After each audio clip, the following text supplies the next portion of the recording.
Assalamualaikum warahmatullahi wabarakatuh. Jadi pada kesempatan kali ini saya akan mencoba melakukan presentasi mengenai tugas akhir semester dari mata kuliah komunikasi politik di media sosial atau di era digital. Jadi ada dua teori yang akan saya gunakan di sini.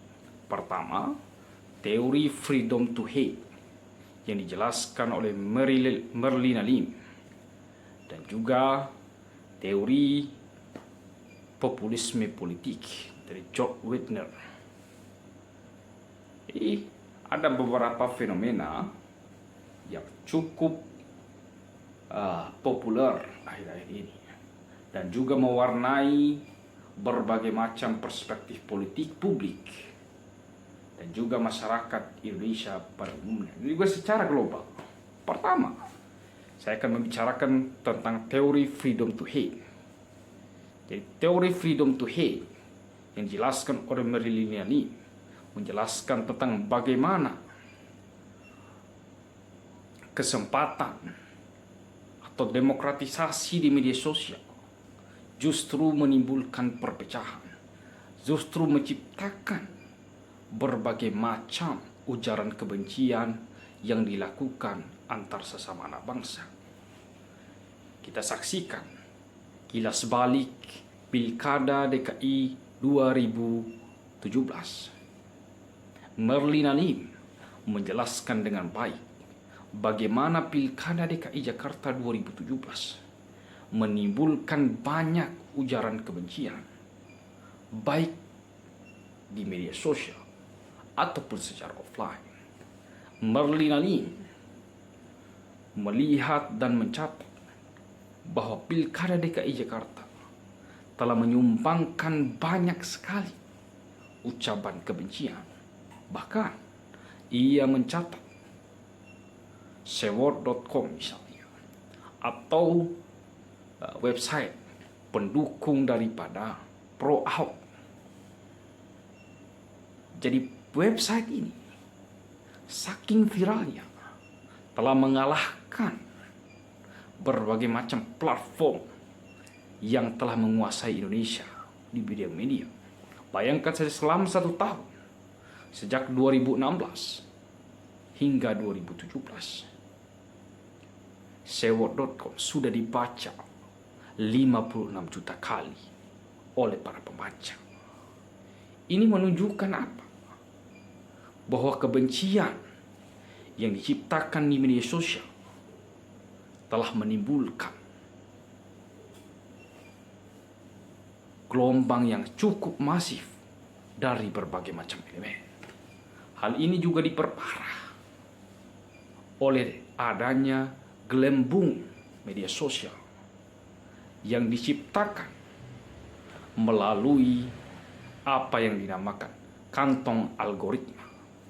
Dibayangkan saja mereka yang tidak tahu tentang dinamika Pilkada 2017 tiba-tiba hanya membaca, hanya melihat dan mengklik di media sosial, misalnya Facebook, lalu oleh kantong algoritma dianggap telah menyukai, dianggap sudah menjadi fans daripada fanspage atau website yang didukung oleh Pro Ahok.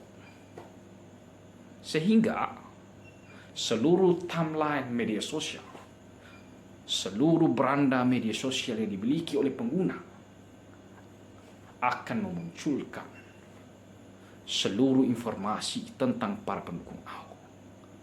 Sehingga orang-orang yang mendukung Ahok saling mencaci, saling menghina di media sosial tetap ditampilkan. Dan celakanya lagi, karena literasi publik kita yang tidak memadai dan juga literasi tentang bahaya media sosial tidak tersosialisasi dengan baik, dengan mudah publik Indonesia atau masyarakat Indonesia terjebak kepada lingkaran kebencian yang pertama diciptakan oleh para bajar politik, dan yang kedua kemudian diperparah lagi dengan adanya gelembung media sosial yang sangat-sangat masif, menciptakan era gelembung yang tidak bisa kita keluar dari apa yang diciptakan oleh media sosial. Dan juga yang kedua, apa yang disorot oleh Maryland Lim, lahirnya freedom to hate, dan juga kemudian terciptanya gelombang media sosial akibat gelembung yang dilakukan oleh algoritma telah menciptakan nasionalisme kesukuan. Jadi nasionalisme kesukuan ini adalah istilah yang digambarkan oleh Maryland Lim sebagai kemunduran daripada negara Republik Indonesia. Karena menurut Maryland Lim dan sepemahaman saya bahwa nasionalisme kesukuan ini telah menghimpitkan, telah menskreditkan nilai-nilai nasionalisme yang kita yakini sebagai satu bangsa, sebagai satu bahasa, sebagai satu darah, yang telah menghimpitkan menjadi satu suku tertentu, satu darah tertentu, satu bahasa tertentu, sehingga Indonesia kita tercabik-cabik dan juga porak-poranda karena lahirnya freedom to hate dan juga terciptanya nasionalisme kesukuan yang sangat-sangat sempit ini. Nah, inilah bahayanya jika kemudian publik kita tidak dikontrol dengan baik. Makanya Maryland Lim memberi solusi bahwa agar publik kita dicerdaskan melalui literasi media dan juga tidak melakukan sembarangan dalam melakukan aktivitas di media sosial. Dan yang kedua, ada populisme politik. Menurut George Wetner, populisme politik ini adalah istilah di mana para pemimpin politik, para pemimpin publik seolah-olah berkampanye kepada rakyat. Mereka mengedepankan urusan rakyat. Mereka mewakili rakyat. Mereka mengumpulkan rakyat. Mereka maju ke panggung politik, ke panggung pejabat publik dengan berkampanye. Mereka membela rakyat. Tapi setelah itu, setelah mereka duduk di jabatan publik, justru mereka mengkhianati dari berbagai macam janji yang telah mereka ucapkan. Nah, fenomena populisme politik seringkali diciptakan, seringkali didorong oleh para pemilik modal, seringkali didorong oleh mereka yang berkuasa, seringkali kemudian diusahakan oleh mereka yang selalu ingin merebut kekuasaan. Salah satu contohnya misal di Amerika Serikat pada tahun 2016, Pilpres Amerika Serikat antara Donald Trump dan juga Hillary Clinton. Bagaimana kemudian Trump berkampanye Amerika will make great again. Jadi Amerika yang hebat kembali. Amerika yang punya ekonomi yang luar biasa.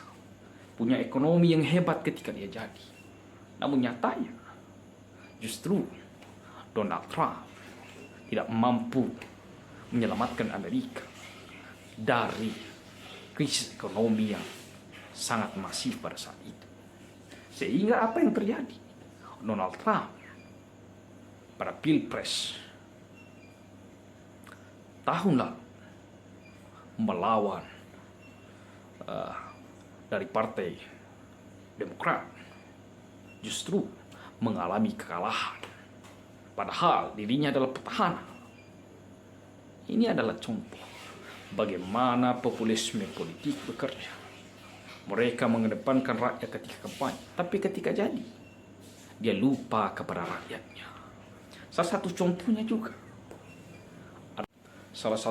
contohnya adalah Presiden Brazil, Jair Bolsonaro. Ketika Pilpres 2019 melawan Lula da Silva, Bolsonaro mengkampanyekan dirinya berpihak kepada rakyat, berpihak kepada masyarakat kecil, dan juga mengedepankan nilai-nilai lingkungan dan menyelamatkan Amazon. Tapi nyatanya sampai hari ini Bolsonaro gagal melakukan atau mendistribusikan seluruh janjinya kepada rakyatnya. Bolsonaro malah menciptakan krisis ekonomi berkepanjangan bagi Brazil dan juga melakukan deforestasi, melakukan pengerusakan terhadap hutan Amazon, sehingga mantan presiden Lula da Silva melawannya pada Pilpres Brazil 2022. Hasilnya Lula da Silva menang terhadap Jair Bolsonaro. Kenapa? Ini adalah dampak daripada populisme politik yang dilakukan oleh Jair Bolsonaro 2019. Sehingga publik merasa muak, merasa marah terhadap janji-janji politik yang dihembuskan melalui populisme politik di 2019 lalu. Di Indonesia, populisme politik juga sangat-sangat berbahaya. Karena nyatanya di Indonesia dengan mudah para calon pemimpin publik, para calon pemimpin negara mengucapkan janji-janji politiknya terhadap rakyat. Namun sayang, apa yang mereka ucapkan seolah-olah menjadi fata morgana, seolah-olah menjadi delusi, seolah menjadi halusinasi yang tidak pernah terwujud bagi rakyatnya atau publik yang telah ia janjikan. Makanya populisme politik ini bisa berbahaya jika dilakukan oleh para pemimpin yang mengedepankan hasrat kekuasaan dan juga mengembalikan modal kapital yang telah ia keluarkan ketika melakukan perebutan kekuasaan di gaya politik. Jadi terima kasih. Sekian presentasi dan apa yang saya jelaskan. Nama saya Arif Rahman, jurusan Ilmu Komunikasi Politik Universitas Paramadina. Terima kasih sekali lagi. Assalamualaikum warahmatullahi wabarakatuh.